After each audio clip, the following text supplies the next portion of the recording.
mbote na bino bozolanda Congo Promo eza bongo émission na bino ya lokumu émission na bino ya talo tozana esengo ya kokuta na isuzu lelo na dimanche oyo pona tosala ba analyse sur actualité politique du moment actualité politique eza surtout ba orientation du moins quelques éléments au chef de l'état pesagi na point de presse salaki na ba journaliste notamment sur guerre notamment sur infrastructure banzela oyo umelagate ainsi de suite toka ko décortiquer wana toko kende susu kotala élection ba sénateur et tukali une semaine pour na ba clôturer mais on a compris que dans l'élection sénateur il y a beaucoup de candidats sénateurs beaucoup de candidats sénateurs na province chaque province a 4 sénateurs mais au moins dans chaque province jusque là comme il y a 20 candidats 25 ainsi de suite mais la spécificité ba candidature wana au moins papa est mon candidat moi na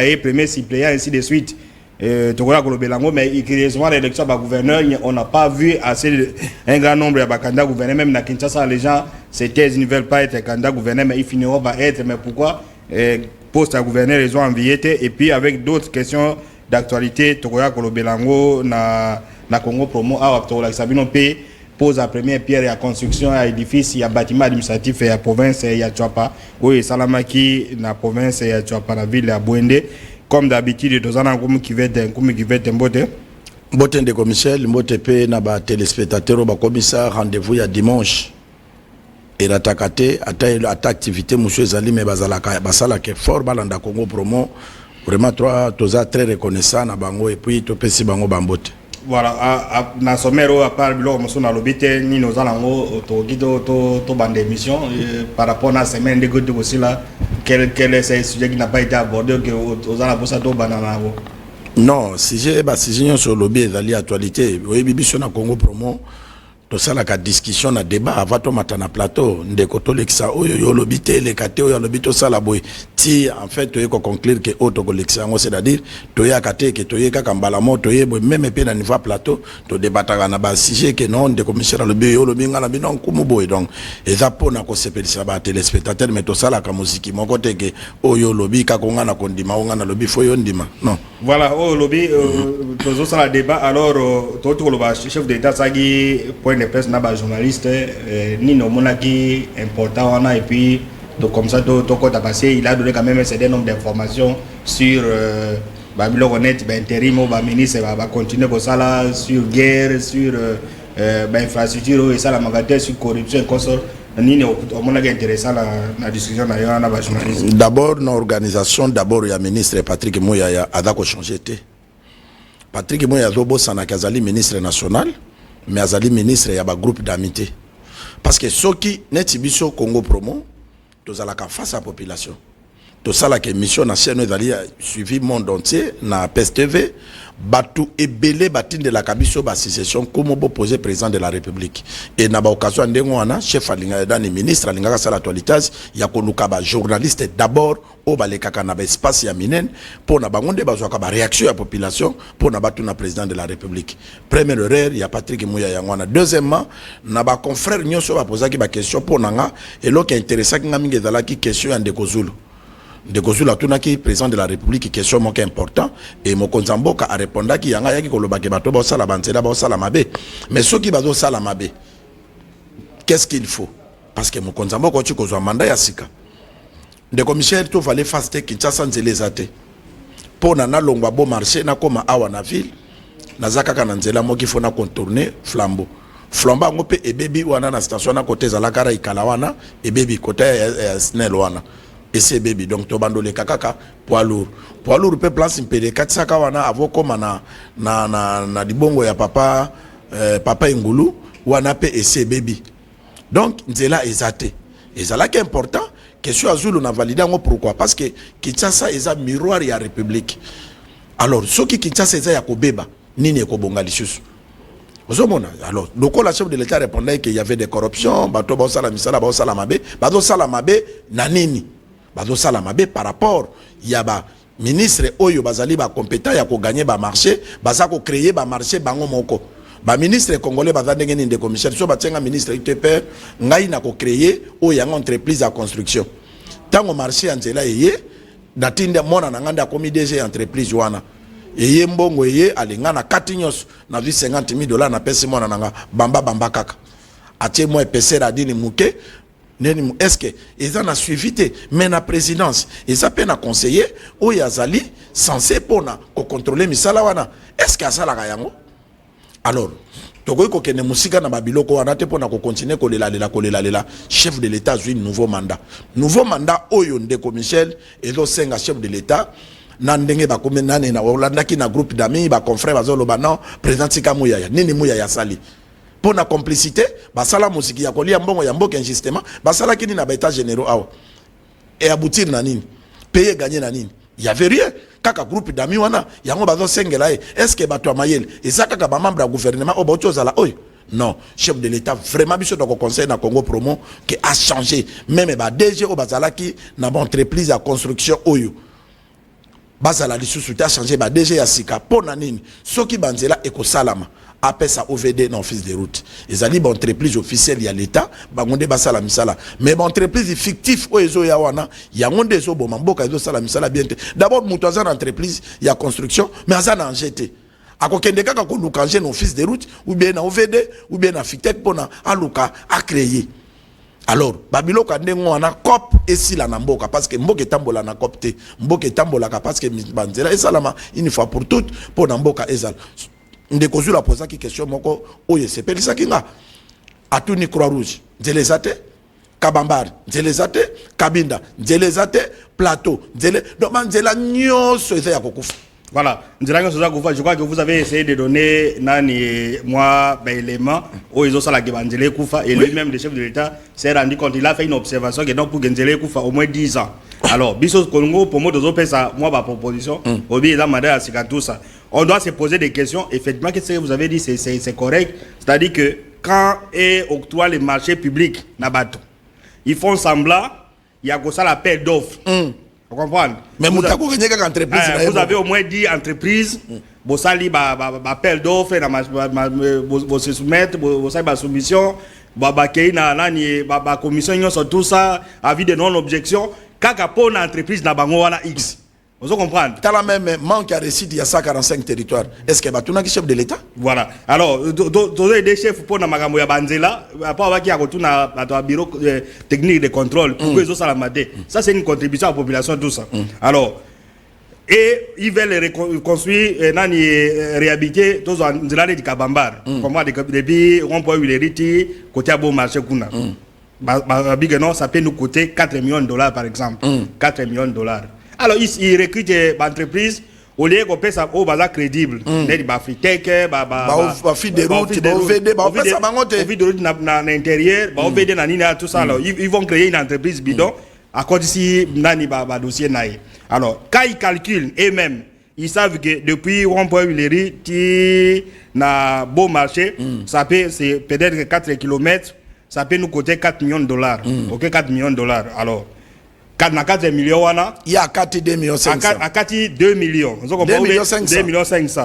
À 1 million 500 na DG entreprise. Ok. DG entreprise, pas 500. À 500, 1 million. Alors, au moins que hauteur, nous, épaisseur, il fallait ça à 5 cm, bah ça là en 3. Et puis, ironie du sort. Pas 3, même 1, même 2. 1 cm et tout ça. Et mais vous ne verrez personne venir qu'interpeller l'entreprise, on a que yo zoagin de la Kabambar. Au Salaki, pourquoi ça passe? C'est entre eux.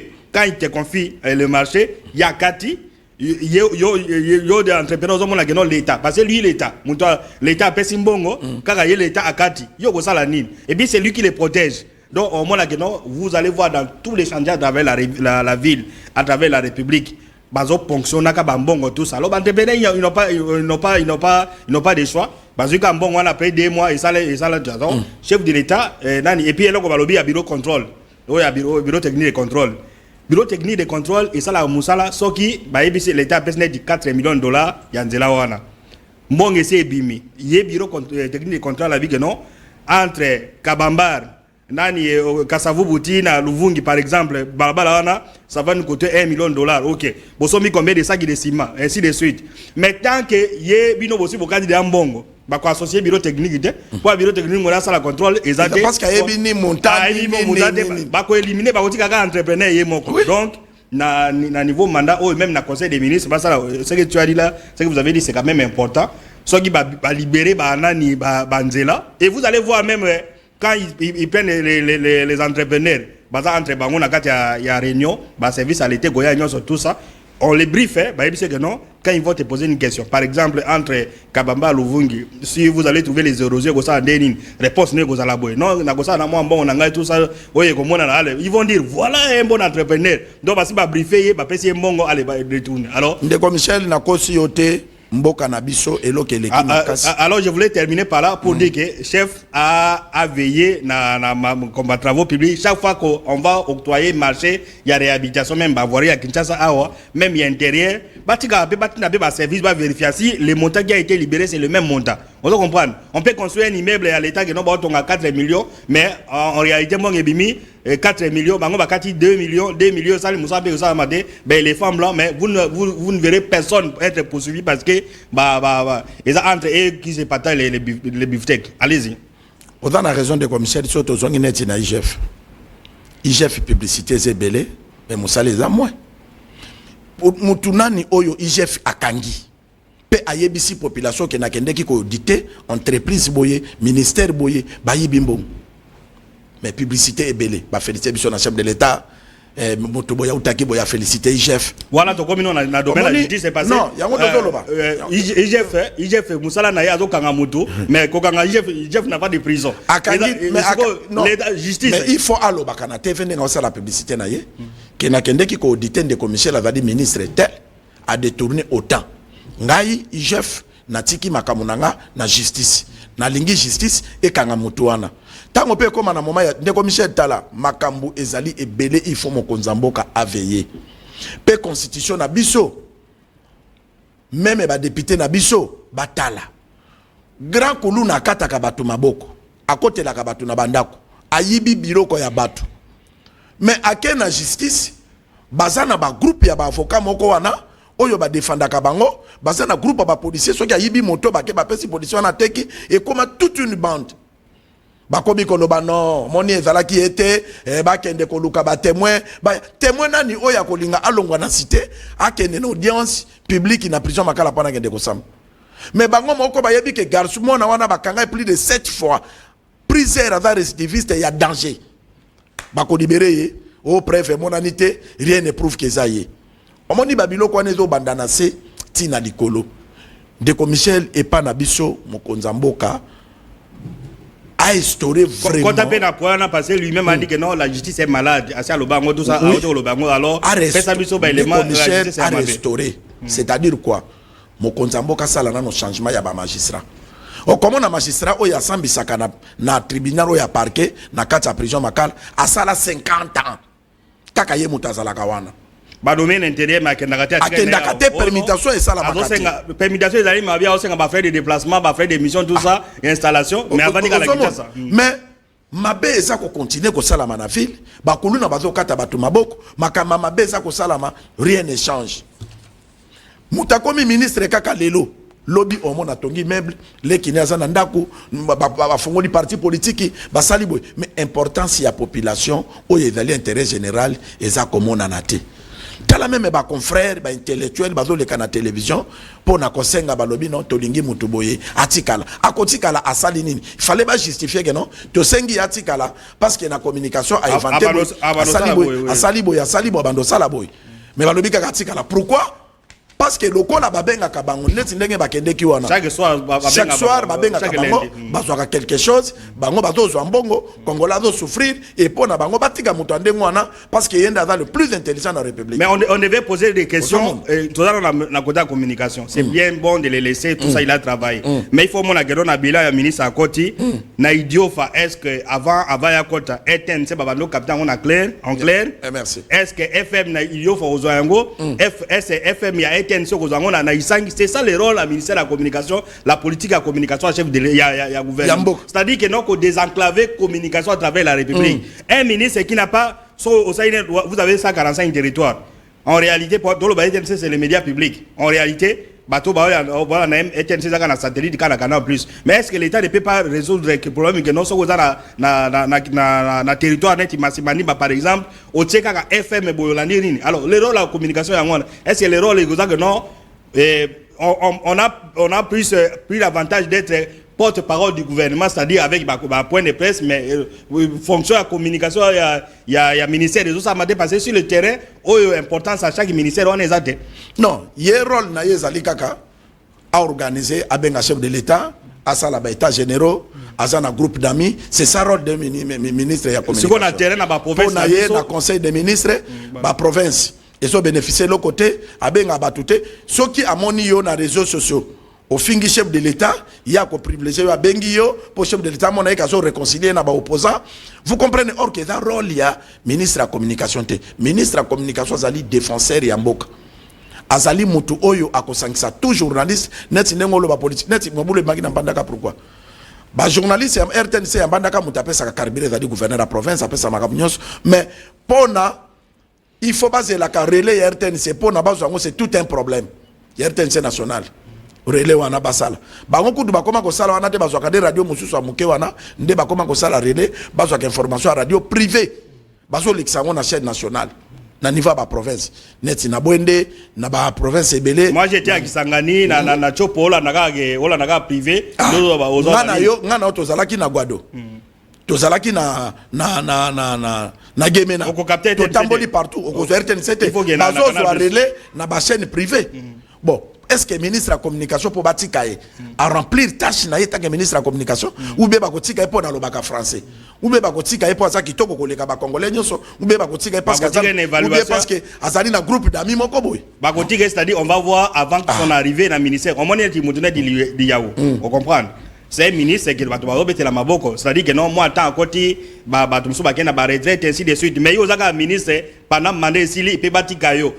Si on a côté qu'on a Kinshasa, mais qui est dans l'intérieur, il y a Olo Mami. Dans le secteur, qu'est-ce que vous avez fait dans le secteur, on a Olo Mami. Qu'est-ce que vous avez fait dans le secteur, on a Bazouel. Ministre de la Finance, ministre à budget. Les lobes à province, Bazana Kolela. Bon, mais Kendakate. On dit que oui, moi, on comprend. Il y avait dans la province Équateur. Ba ministre ba démissionné qui gouverneur na zoli ambongo est-ce que batindela gouverneur mbongo ministre de la finance na bidja ko préféré à ça la restitution na conseil des ministres mbongo tondi na banque mbongo fandi na banque mais do sala musala l'état té ti na mbongo na zani parce que ba province il fait fonctionner bazo rétrocéder bango ba mbongo na bango te ba été des okendete ba frais de fonctionnement des okendete rétrocession okendete est-ce que ba ministre ande wana ba ko reconduire bango parce que mbongo tondi na banque fandi o ba mbongo ba lobaka ba utani lombe bana lokoko non.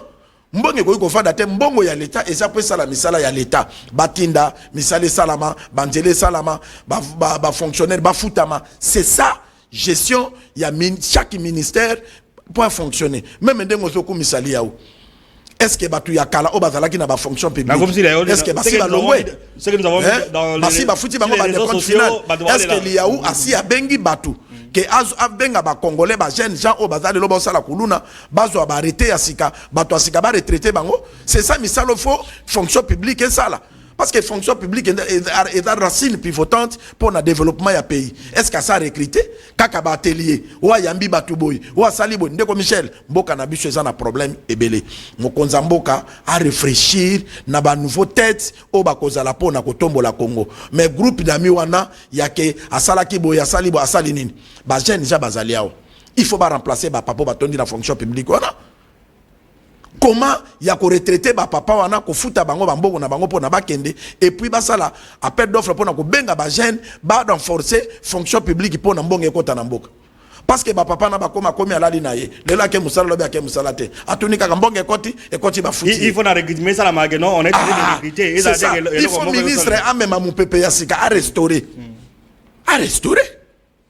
Voilà, merci Koumou Kivete. L'émission Congo Promet en direct que nous recevons des questions qui viennent de partout. Alors, balobi na makambo ya justice ou ba puyo ne kwa bengi na bulungu na bandundu appuyer makambo ya justice mais la justice aussi on doit les sanctionner. Chef d'État moko abaki atungisaka président conseil supérieur à magistrature mingi. Mais il fallait que chaque mois passer bevu et contre la justice biloko on est conflit parcellaire place bango ba se retrouver ba conflit na ba entre congolais na indien, na libanais pour pas passer le pango, tout ça, c'est là où il se retrouve. Mais on devait faire chaque mois, on comprend, chaque mois, on est en train de révoquer 3 magistrats pour Naboye, pour Naboye. Laurent Désiré Kabila avait révoqué plus de 250 magistrats. On comprend, les restes, on va vendre babangaki. Donc, soit pour Nagosala, Nani. Yozo lo bande commissaire na katchoma lo baton do patron à plateau. Yo invité le et pas nanga na Barumbo. Colonel Igo oyaza numéro 1 ya Lukunga. Tanga boaka ki filé na ye. Moi 3 jours au tola libé na Barumbo. Akanga ki plus de 120 kuluna na butu moko. Nazala ki très heureux parce que ba service ba benga kinga ba robin komu. Tala na no bana wana. Na la kisaki bango quelque bano baza ba kuluna te. Na ba oyo baza ba kuluna. Mais bakobima, je ne sais pas. Ils vont payer des salaires. Bakobima parce que tango bakokende. Colonel Ligo akobomba bango na ipekinité. Aduna bango na ki des droits. Akotinda bango na ki des droits na parquet. Alors et comme bango ya magistrat, papa ya mona ye na 200. Otozo lo batoza kwa kize ba magistrat. Nous voulons que mboka na biso et kende liboso. Et ko kende liboso ndenge ni de commission. Biso ba journaliste totika esprit ya ba parti plina ba sentiment kenga na lembongo na lo bate. Ba magistrat ba sala pe musala na bango pona ko avancer république. Mokonza mboka zo gérer mboka tambusa pe mboka bien. Tout le monde va comprendre. C'est-à-dire quand on arrête Kuluna que ça soit ba fixé à comme ba fixé et comme un procès. Et ça la tête gesu kaka et comme pas ya substitut du procureur bien procureur a gagné 2 jours 3 jours non et comme tant que kokoma kuna bango balobi na loi na biso wa Kuluna bakangi injustement il faut plaignant ya mais plaignant ko ya ndenge nini parce que l'état moni que trop c'est trop bazo yiba batu ba ukata batu maboko l'état ye moko a eu disposition ya kokanga miyibi wana tindeli bino ye bo condamner bango babengi même nga notable barubu balobi kumu tala batoyo na ebisi pe bango na bi ce sont des grands voleurs bakata ka bato ba machette batambola na machette colonel Ligo merci au sauver Lukunga mais colonel Osani lobi okomona bana na bazonga na bango 2-3 jours bazonga na bango. Très bien, donc nous demandons et puis ils ont contribution ya biso pona et pas mokonza mboka ai bisape conseil supérieur magistrature on doit révoquer au moins chaque mois 2 magistrats révoqués pour avoir fait ceci, avoir fait cela. 3 mois, bah révoquer. Au moins, là, non, bah changer. Et puis, le commissaire, qui est dans prison Makala.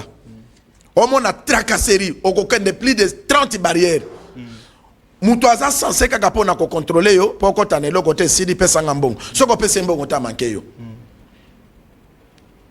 Au combien pas oyo pesangambongo au risque que ça et puis aux en a droit qu'on en prison à fin 5 000 mais bah tout bon c'est ngombongo baza plus de 50 au copé ça non kotika nani.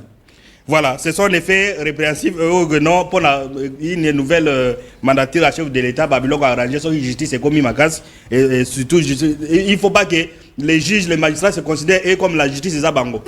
Justice c'est ça pour la moutunios, c'est-à-dire que yo zo sala musala ya justice mais la justice c'était. Donc c'est comme si bato musu bande bazo ba judiciaire baza yo magistrat yebi ke oso kanga mutu ana 4 fois déjà na dossier kaka ya vol.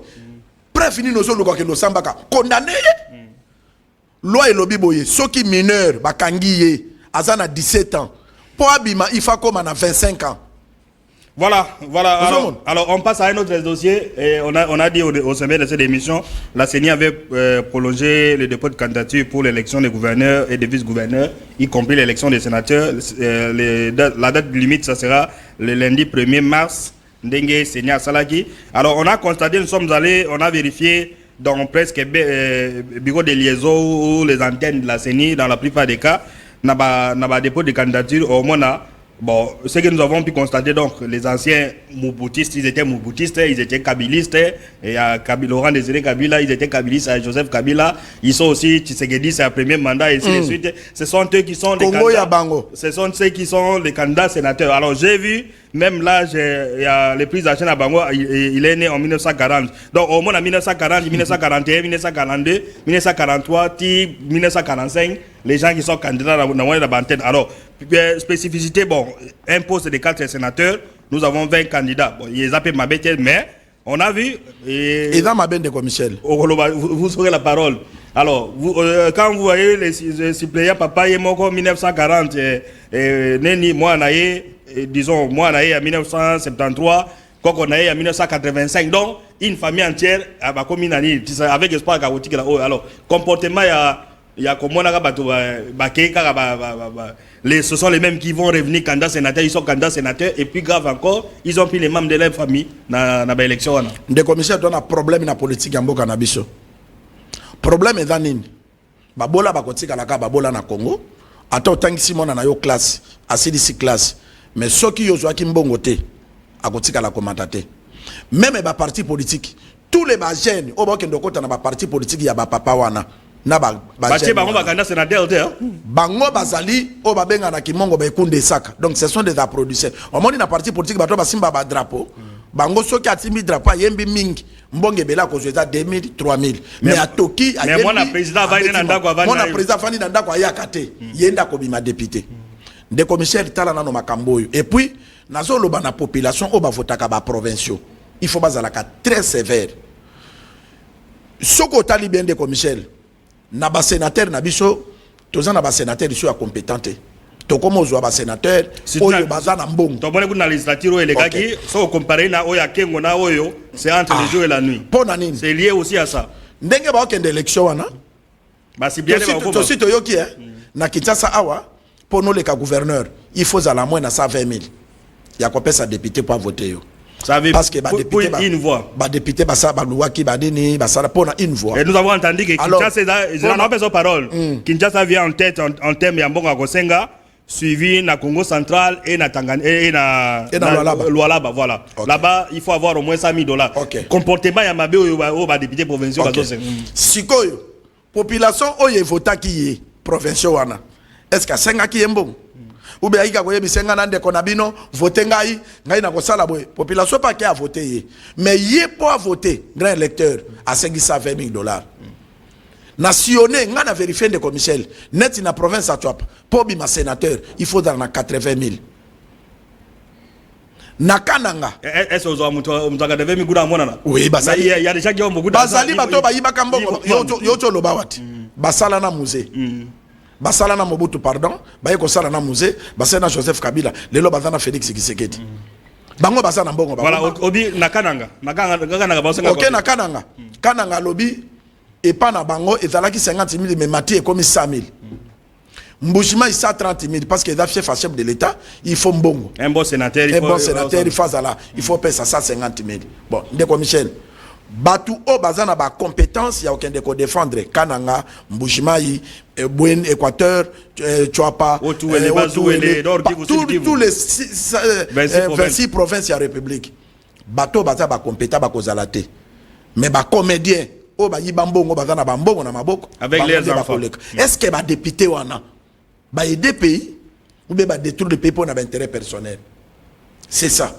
politique nini oyo lelo bakotia mais sanctions non vous avez la parole oui. C'est-à-dire que c'est qu'on a déploré dans les statuts il y a Libosoana il y a eu corruption à sénateur tout ça mais apparemment on est en train de laisser les choses s'empirer. Alors quand les députés exigent député Azoba non à gagner la campagne parce qu'il il a dépensé autant il faut pas que c'est bon à carburant pas carburant pas que c'est bon on a loi qui ba moto on a sala ba pont on ne sent pas la force à l'état ya ko dissuader ba député ou bien que le bagnon nous avons envoyé les services dans toutes les provinces. Tout candidat député, tout candidat sénateur qui va donner l'argent, on va l'arrêter. On ne sent pas. Kuna kutu tende ko Michel. Biso de son conseil ba provincial boy. Élection ezali privé.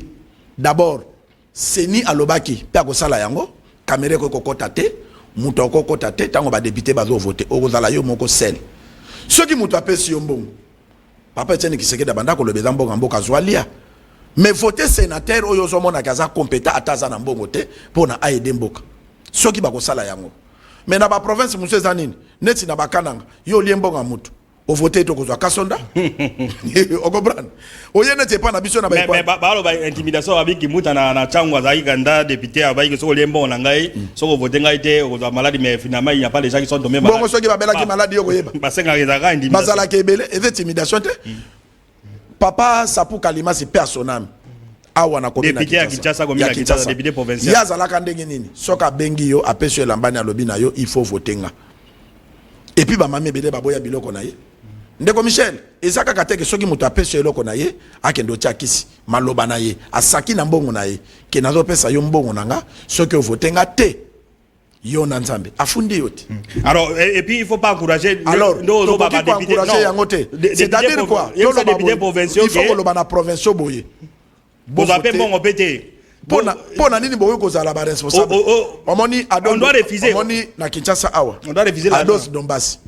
Député national Touroyo Abimite. Mais c'est un monsieur. C'est un monsieur Oyatikali Batobazo respecté Ados Dombassi. Pona. Il a refusé Jeep. Façon naie. Aboy Jeep. Aboya bambongo ba corruption dans l'assemblée. Atikala qui pon intérêt à peuple. Attends les lois en député. Mais on doit avoir un député provincial qui peut refuser l'argent, que non, en tout cas, non, député, de tous ces candidats, voici la personne que je vais tous les 26 provinces, qui sont balobi biso toye awa pour na to changer peu politique en boka na biso. To voter bateau ba ko mériter parce que talanet c'est ce que j'apprends à Kananga. C'est ce que j'apprends à Kananga. Oui, na Kananga ba décider et puis ba décision ba Kananga bazui et ça il faut ba province ebele ba koma nango.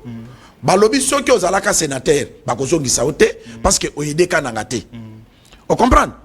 Soki ozalaka sénateur otikala ko plaider pour na Kananga te ko kende na yote bako voter ba mipepe ya sika. Bana na bango oyo bazo ko émerger bien pour na Kananga. Soki batie bango na Sénat bako se retrouver. Baturoko la madame nani madame ya le 19 wana. Aujourd'hui, ce sont des valeurs. Parce que moi, je suis sali restaurant. Véronique Kachala. Maman Véronique Kachala. Ce qu'on commis dans restaurant, on a des commissaires. Nous avons le 19, dans des restaurants congolais. Dans les ya libanais, ou bien indien, ou bien nani. Mais jour où présentant Madame Véronique Kachala, nous sommes étonnés. Parce que Moutalaksanga, Jean-Paul Senda. Voilà. Nous avons été la fois dernière dans Matanga papa et Ngoulou Zaïka place wana. Même dans Matanga papa et Ngoulou Zaïka wana. Pour vous dire que bayi ba mayele ya bandeko ya Kananga. Bandeko ya Kananga ba décider ba lobi bango mbongo te, bango ba valeur. Ceux qui ozalaka sénateur, olobela Kananga te, oso le ka sénateur 2-3 fois. Pour nani ni kaka yo. Bandeko musu pe fo bazala. Donc Kananga komi ko luka ko préparer relève. Il y a Ristatine na bango. Et bah province, monsieur, pourquoi pas bango sala bongo. Voilà, il y a aussi une question. Bon, j'ai parlé également de ces candidats. C'est les gens. Quand tu vois Batouana, les gens qui sont nés en 1940, 42, 43, ça signifie les gens qui ont beaucoup d'argent, ils ont dépassé à Kinshasa. Sûrement, c'est et là, il y a un parti politique. Alors, sûrement, ils seront élus parce qu'ils vont vendre les parcelles, mais ils mettent comme suppléant dans la bango. Qu'est-ce que tu peux réagir par rapport à ça? Nous avons conseillé à sénateur, à député provincial, à Tata Mikolo, on a voté bangote. Pourquoi Basali Bongo? Jusque-là, la Sénat a affiché même Banana Bango, Bazomo na Bilongezali. On a ça ici, mais on ne va pas y laisser dans la télévision. Papa, on a un parti politique qui est Bango pour Nanine. Papa, on a Basali Bakwa, on a changé ma carte électeur.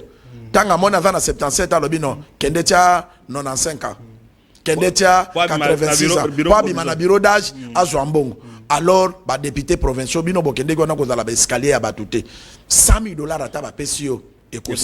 Mais mabe o salimboka bakotika la kobosa nakate et puis na seni a edemboka pour na nini place à 3 sénateurs au kende kondima nini ya 20 candidats 50 candidats bien sûr bodo ça là parce que vous commercialiser seni et comme il non mais c'est pas la seni c'est l'argent de la DGRAD il y a ba taxe administrative générale à la moto mais tout ça vous avez raison c'est-à-dire que il faut pas ça la limite on est en train d'officialiser la corruption. Oui. Vous n'avez pas gagné dans une circonscription électorale donnée. Vous n'avez aucun député provincial Mokéi candidat sénateur. Bien sûr nous avons dit que voter les gens intelligents tout ça mais les gens intelligents au sein de leur parti politique, au sein de leur regroupement, pas M. X, il n'y a aucun député accueilli parce qu'il y a un bon tout ça. Il faut décourager.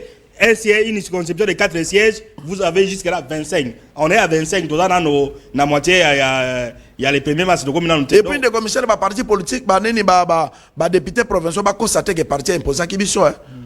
Loi est que député Azali libre. À voter selon yé. Parti ko ya ko présenter voter de commissaire, ceux qui batali de commissaire na ba compétence alo bana voter été. Ngana ko voter mutu oya ko tambisa mboka. Et puis ba ko longolé na parti parce que asali choix ya parti té. Député ko pesa idée wana té passer et en profite pour avoir de l'argent na biloko wana que non parti pesa ngani mais c'est question au parti également de choisir les gens compétents. Commissaire todo lo babongo pona nini parce que ko ya ko koma que non parti politique mutetinde ngana voter mutoyo. Ba ko c'est la parti. Donc ba député o ba ko voter ba to wana biso tokoloba na bango awa tolobaki papa oya bolombati batune babenga ki biso akosala droit de réponse mais ozali candidat pour obima sénateur comme son est affiché biso toza ba journaliste toza na droit ya ko décourager ba comportement nyonso ya mabe o eza ko salama parce que bo créer groupe na bino na institution bino na bino bona na boye biso to ko décourager attends ça des droits de réponse ceux qui toza na erreur nde to kondima mais ceux qui to na raison to ko continuer ko défendre le pays. Nous avons appris il y a au nombre élevé de candidatures na Sénat c'est encouragé par les députés provinciaux mais aussi par mon déposer belé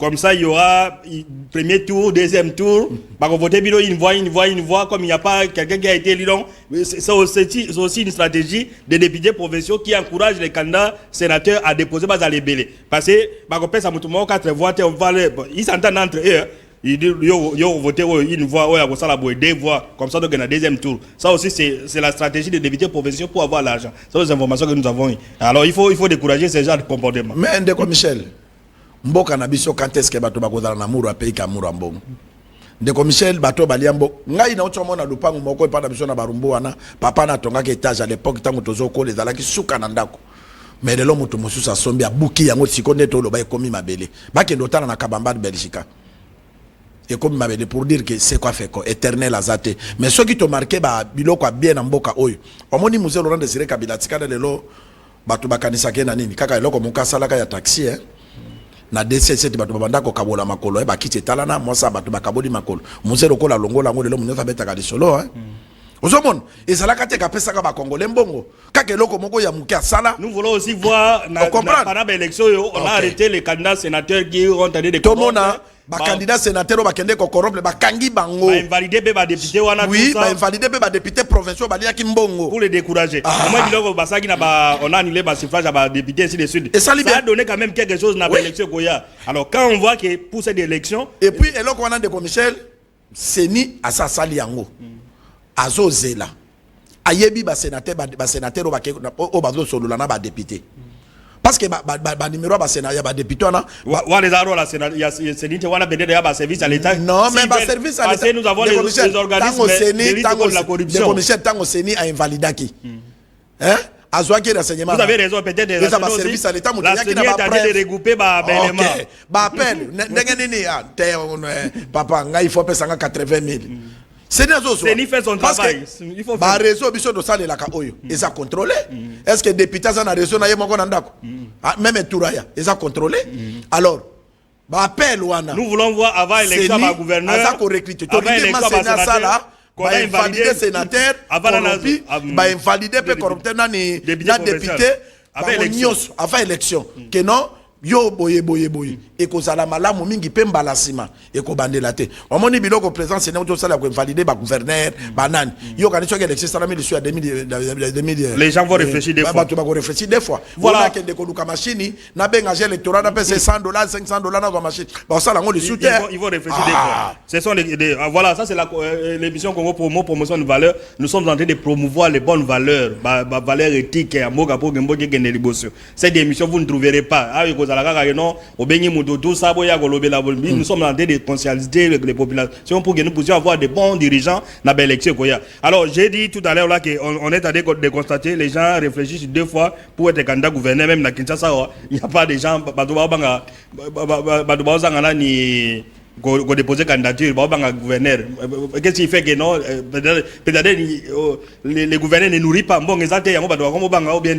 non bazo banga ndeko Michel muto ko ma gouverneur à Kinshasa lelo il faut azala gouverneur mo yango to lo bana chef de l'état que mibali ba l'équipe trop to ko lo bana province ya Kinshasa osoki basi ba lekanga na ibika mama nzuza bombo ba ko mata distin mais basi yango bango moko be bazo se manifester non peut-être il paye au moins 100 000 $10 la caution que soki ba kekuna ba ko legate ba kekuna bato bazana bambongo ba dinosaure ba koya ba corrompre ba provinciaux pour na ko voter gouverneur ya ko lekana été mais yenda zali na idée ya ko développer province donc les mamans manifester vous ozobanga bozala ngai na za ko insister que ndeko Michel topé sa maman province oyo na solola ki même na eli na ngai ya Barumbu parce que naza notable ya Barumbu bo ba misu na pese mbote soka zo la démission na ebisa ki honorable bo voter utile ba sénateur bo voter utile ba provinciaux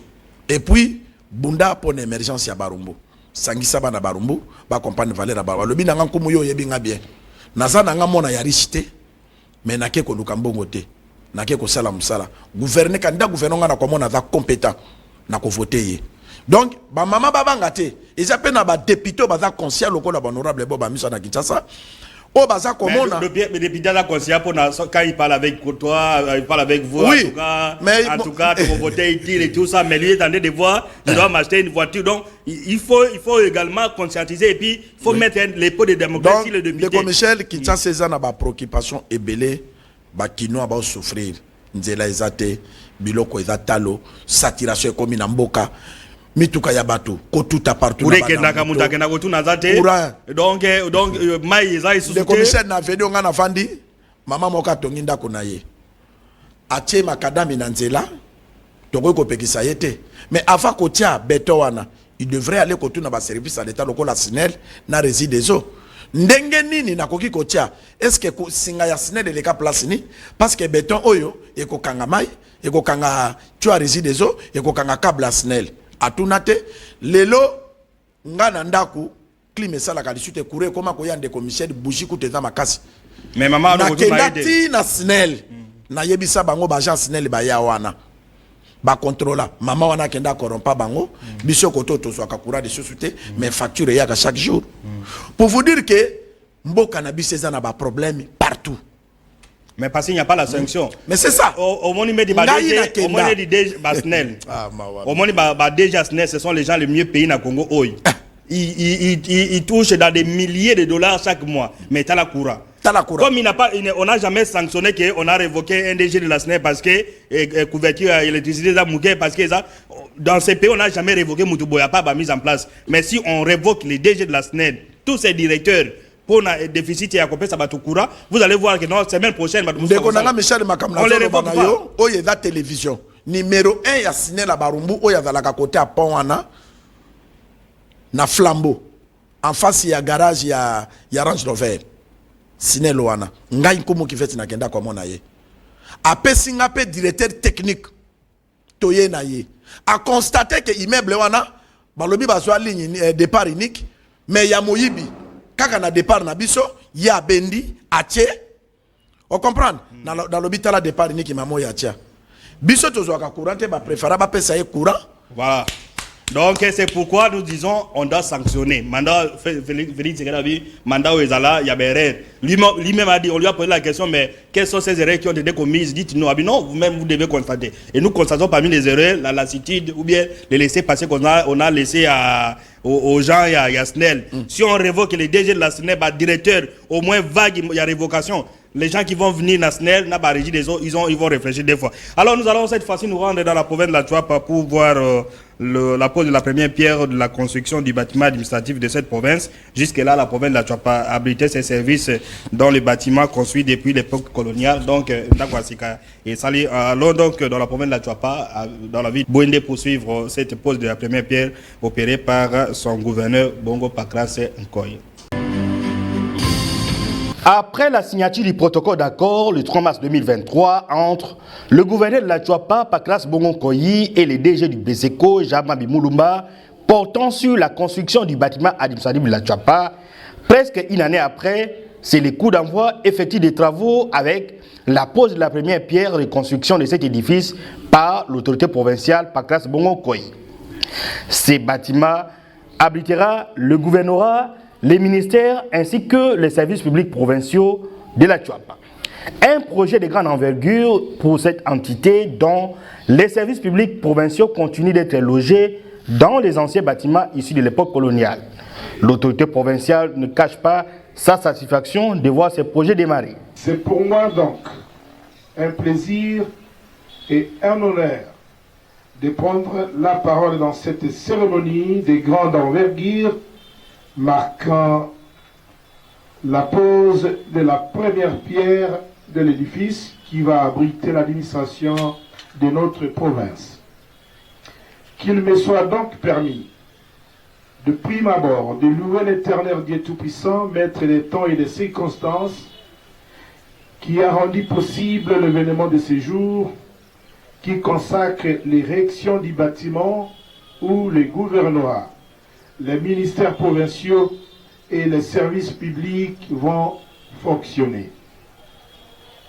Pour ces grands jours, il est impérieux de rendre un hommage vibrant à son Excellence Félix-Antoine Tshisekedi Tshilombo, président de la République, chef de l'État, qui ne ménage aucun effort pour la modernisation de notre administration en la dotant des infrastructures adéquates.